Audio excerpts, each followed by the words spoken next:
If you're looking for a camera that doesn't break the bank this holiday season, a camera that's about maybe $500 or less, well, not to worry, I got you covered.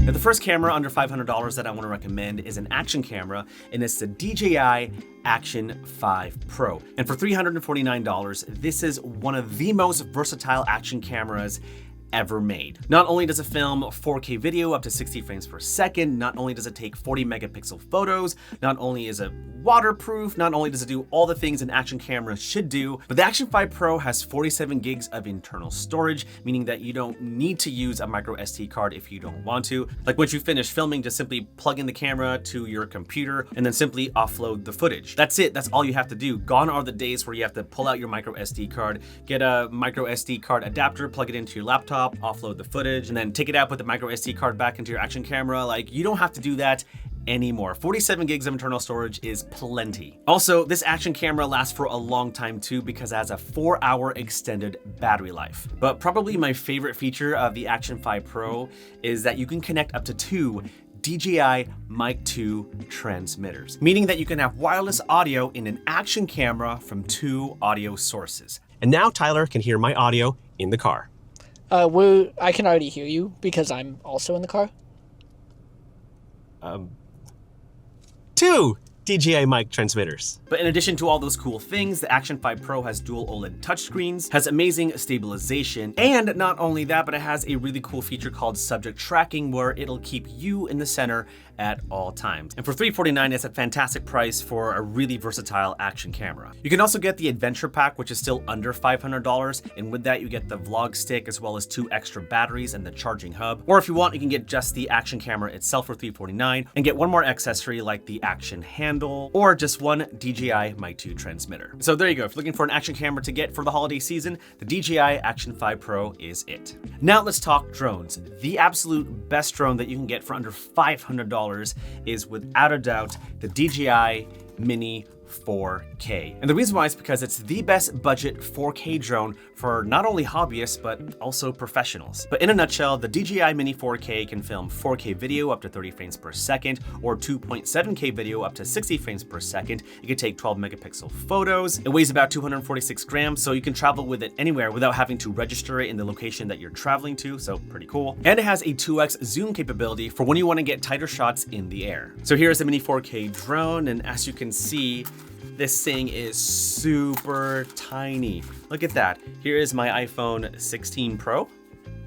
And here is the Mini 4K drone. Look at that. And compare that with my personal favorite drone, the DJI Mini 4 Pro, like a slightly smaller, lighter, and definitely more affordable. And the reason why I'm not recommending the DJI Mini 4 Pro is because it's closer to the $1,000 price mark. Like, this costs $299. $299 for a really good 4K drone. Now, there are a couple of drawbacks that you should know, like for example, there are no obstacle sensors, which is what helps navigate the drone around objects. You're also just using the standard color profile, where other drones like the Mini 4 Pro has D-Log-M, which essentially gives you better dynamic range, resulting in better looking videos. There's also no active track with the Mini 4K, like it's not gonna follow you if you skateboard through the park. There's also no master shots, which is a feature where the drone pretty much flies for you and does all these really cool drone shots. And it also uses the N1C controller, where you have to use your phone as a monitor. I hate using my phone as a monitor. It just overheats and I'm not a big fan of it. So to me, I feel like that's a drawback. And then the battery life is okay. Like on paper, it says 31 minutes, but in actuality, it's more like 20. But still, at the end of the day, for $299, this is a great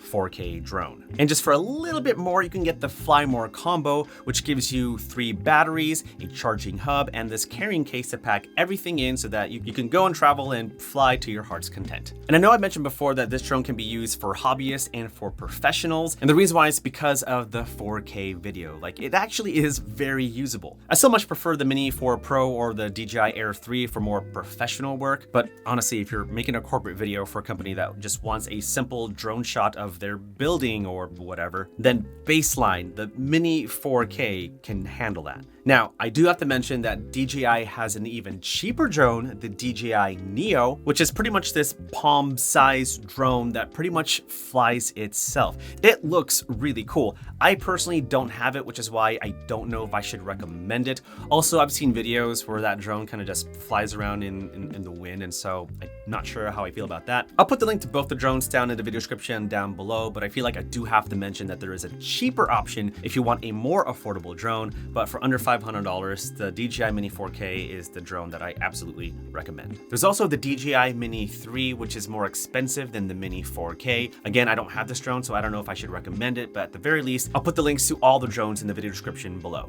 Now, moving on to the camera under $500 for photography, for video, for vlogging. That camera is the Sony ZV-1F. And for $498, you get a pocket-sized 4K camera for content creation, for photography, for video, for any type of content creation where you want to step it up from your smartphone. All right, update. The ZV-1F is actually $100 cheaper. It's not $499, it's $399. And so if you want to get the ZV-1F, now is the time to get one. Wow, that's a great deal. This is pretty much the gateway camera to all of Sony's mirrorless cameras. Like, it is surprisingly good for what it can do. You can film 4K video up to 30 frames per second. You can capture 20 megapixel photos, no RAWs, just JPEGs. It has a wide 20mm lens, and yes, that's full frame equivalent. That's wide enough for vlogs and shoots at f2, so you can get that nice blurry background. You can live stream with the camera with a single USB-C cable, and has the cool features in the Sony ZV line like background defocus, product showcase where it focuses on the product, self-timer for video recording, slow motion, hyperlapse, and shot mark where you can mark a certain part of the video and you can send a 15-second, 30-second, or a 60-second clip straight to your phone. So really easy if you are filming a reel or a TikTok or YouTube short and you want to send a 15-second clip, you can send that specific segment to your phone, which is really cool. And for just under $500, I think it's a great starter camera to get into the Sony mirrorless world. But I'm gonna have to cheat for a second because the last camera that I want to recommend for specifically video and content creation costs just a little bit more than $500, specifically $519, and that's the DJI Pocket 3. And the reason why I have to recommend it, even though it's just over $500, it's because it's that good. No joke. Whenever I go out and film and I need B-roll shots of me doing my thing, I always use the DJI Pocket 3 because it will always track and follow me, and that's horizontally and vertically. And because it's part of the DJI ecosystem, you can also use the DJI Mic 2 transmitter along with it, which is why I use a Pocket 3 as my main B-roll camera. Okay, let's do a quick audio wireless test with the DJI Mic 2 and the Osmo Pocket 3. I'm just gonna walk over here. There's no real obstacles in the way, so I'm pretty sure you can hear me fairly clearly. I'm gonna go behind these trees just to test out the connection. Oh, I don't know.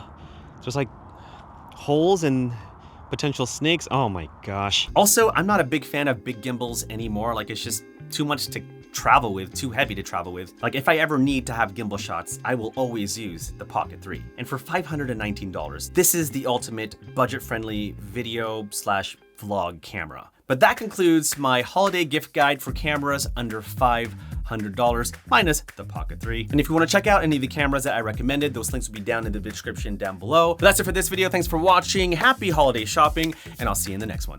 Peace.